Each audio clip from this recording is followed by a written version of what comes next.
अभी 7 तारीख को हमारे यहाँ जनपद में तीसरे चरण का मतदान है और आप भी क्षेत्र में रहेंगे, हम लोग भी क्षेत्र में चुनाव प्रचार वगैरह किए। हम चुनाव प्रारंभ से वोटिंग के आखिरी समय तक कहीं पर भी पूरे ज़िले में समाजवादी पार्टी के किसी भी कार्यकर्ता ने कहीं भी कोई शिकायतपूर्ण कार्य नहीं किया। लेकिन वोटिंग वाले दिन 3 बजे तक सब कुछ सामान्य रहा। 3 बजे के बाद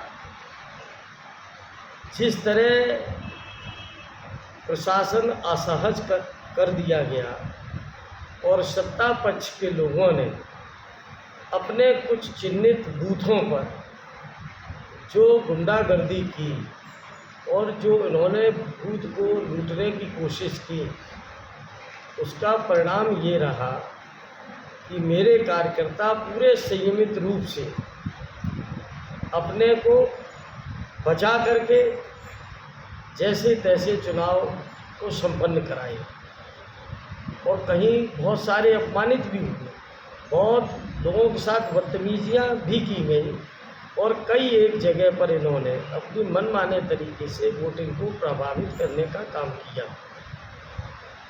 खैर, रात गई बात गई, चुनाव खत्म हो गया, निर्णय ईवीएम में कैद हो गया। उसके बाद अब कुछ सत्ता पक्ष के लोग कुछ अधिकारियों पे दबाव बना करके जो जनपद मैनपुरी की गंगा जमनी की तहजीब है कि हम लोग अन्य दलों में राजनीति करके हमारे अन्य दलों से जो सामाजिक और पारिवारिक रिश्ते जो बरकरार रहते थे उसको प्रभावित करने की पुरजोर कोशिश की जा रही है। कुछ लोग अपने व्यक्तिगत प्रभाव, व्यक्तिगत रंजिशों के कारण या जहां पर ये जो उल्टा सीधा करना चाह रहे थे चुनाव में, समाजवादी पार्टी के कार्यकर्ताओं ने इनके मनमाफिक कार्य नहीं होने दिया। उनको पूरी तरह प्लान करके कई जगह पर ये कार्यकर्ताओं के ऊपर एक 1.5 दर्जन कार्यकर्ताओं के ऊपर फर्जी मुकदमे लिखा रहे हैं। कुछ अधिकारी ज़िले में अच्छे हैं जो बात अच्छी तरह सुनते हैं और कम से कम बात करने का उसके निस्तारण का आश्वासन भी देते हैं, लेकिन कुछ अधिकारी सत्ता पक्ष के दबाव में या तो असहज हैं या ऐसा लगता है कि तनख्वाह इनको प्रशासन न दे करके यही सत्ताधारी दल के नेता इनको तनख्वाह देते हैं और उनके दबाव में आकर के ये हमारे कार्यकर्ताओं पर झूठा मुकदमा लिखाना चाहते हैं और लिखा रहे हैं। मैं आपको इसलिए आज आमंत्रित किया और इसलिए मैंने पेशी कर रहा हूँ या आपके माध्यम से मैं अभी कप्तान साहब से मिला था, मैं उनको भी अवगत कराया है कि झूठे मुकदमे अगर लिखे जाएंगे तो कम से कम यहाँ की तहजीब, यहाँ की संस्कृति इफेक्टेड होगी। आज आप यहाँ पे अधिकारी हैं, कल जाएंगे दूसरी जगह, वहाँ भी आप अधिकारी होंगे और उच्च अधिकारी बनेंगे, लेकिन यहाँ जो माहौल ख़राब आपके द्वारा किया जा रहा है, इन सत्ता दल के लोगों के द्वारा जो खराब माहौल किया जा रहा है, जो नींव डाली जा रही है, इसके परिणाम किसी भी कीमत पर अच्छे नहीं होंगे। वो जनपद की आम आवाम, यहाँ की संस्कृति, यहाँ की गंगा जमनी तहजीब के लिए कतई अच्छा नहीं है। तो मैं आपके माध्यम से सबसे पहले मैं जनपद मैनपुरी के उन तमाम लोगों से भी आग्रह करता हूँ कि जो लोग इस मद में मदमस्त हैं या आज हम सत्ता के दबाव में लोगों पे झूठे मुकदमे लिखा देंगे और समाजवादी लोग चुपचाप घर में बैठे रहेंगे, ये चीज़ अपने दिमाग से निकाल दें। अगर इसी तरह कार्यकर्ताओं का उत्पीड़न होगा, हम लोग किसी भी कीमत पर चुप बैठने वाले नहीं हैं और ऐसे कृत्य और ऐसे कार्यों के लिए हम लोग पुरजोर इसका विरोध करेंगे, चाहे इसके लिए हमें संघर्ष में किसी सीमा तक जाना। कितने मामले ऐसे दर्ज हुए हैं? हमारे यहाँ कई मामले, एक मामला कल एलाऊ में दर्ज हुआ है। इलाहाबाद पे वोटिंग हो रही थी जिसकी ये FIR है। केवल इतना मात्रा ये बूथ को डिस्टर्ब करना चाह रहे थे, ये फर्जी वोट डालना चाह रहे थे। हमारे एजेंट ने केवल ये कह के रोक दिया कि फर्जी वोट नहीं डलने देंगे। इसके बाद न कोई वाद विवाद हुआ, न कोई मारपीट हुई, न कोई तू मैं हुई।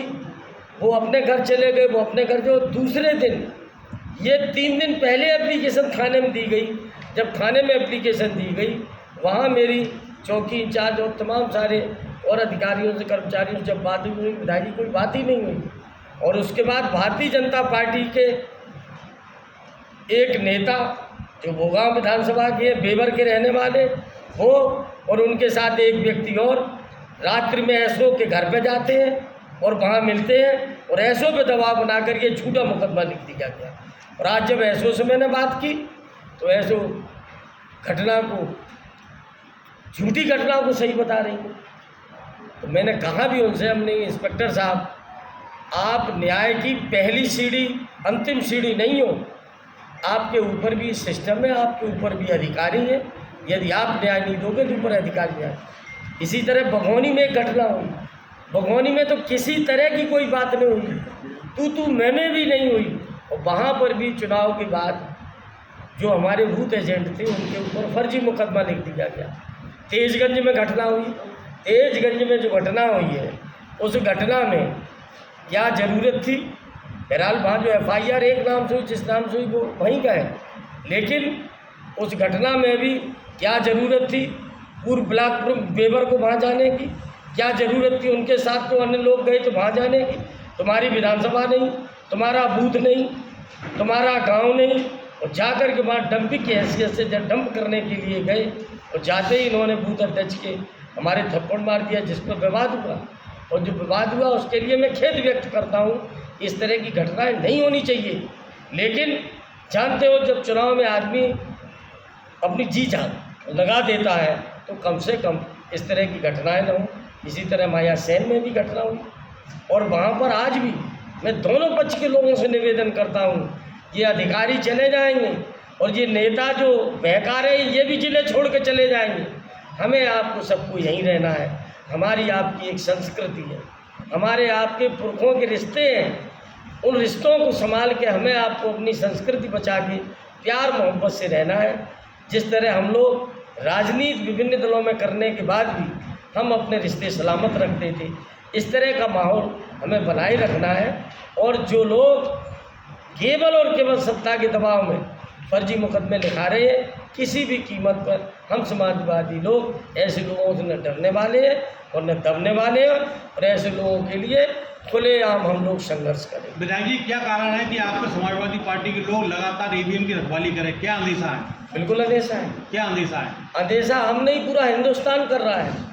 ईवीएम पे जहाँ ईवीएम बनाई गई, जब उन्होंने विश्वास हट गया, उन्होंने भी ईवीएम हटा के बैलेट पेपर पर चुनाव ले आए, तो हमारे यहाँ तो बनी भी नहीं है।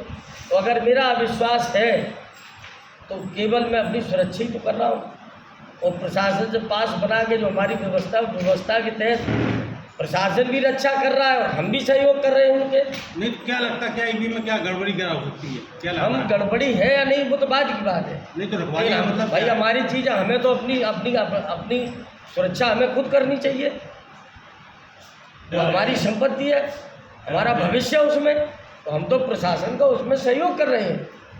नहीं तो प्रशासन निगरानी कर रहा है, लेकिन आप लोगों का ईवीएम क्या लगा? हमें इसलिए कर रहा है कि जैसे जिस तरह चुनाव वाले दिन 3 बजे के बाद प्रशासन असहज हो गया था, तो प्रशासन असहज न हो, हम उसके साथ हैं, उसकी रखवाली करें।